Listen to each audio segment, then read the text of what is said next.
In Sardegna la curva dei contagi si sta avvicinando allo zero. Oggi nell'isola si è registrato un solo nuovo caso che porta il totale a 1317, numero che comprende le 545 persone guarite, 34 in più di ieri e le 119 decedute. Il numero totale scende di 2 unità perché ieri erano stati erroneamente conteggiati 3 nuovi casi a Nuoro. In Sardegna comunque non poteva partire con i migliori auspici la fase 2, con l'entrata in vigore di una serie di provvedimenti nazionali e regionali che consentono il riavvio di alcune attività economiche e della vita sociale.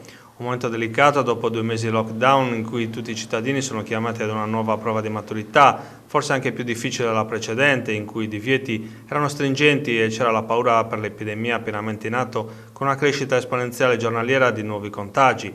Per questo da tutte le autorità nazionali e regionali arrivano inviti al rispetto delle norme sul distanziamento sociale e sull'utilizzo dei dispositivi di sicurezza individuali in tutte quelle occasioni in cui sono richiesti.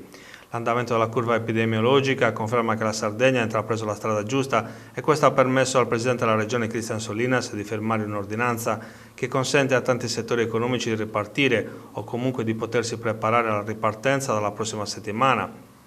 I prossimi giorni saranno importanti anche per determinare i passaggi verso ulteriori aperture nel caso il numero di contagi si riduca ulteriormente.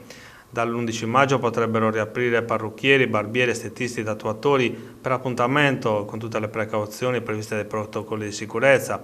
La speranza è che con l'avvio della fase 2 la Sardegna possa uscire dall'incubo sanitario, economico e sociale in cui è precipitata 2 mesi fa e tutti, aziende, famiglie e società, possano riprendere a vivere.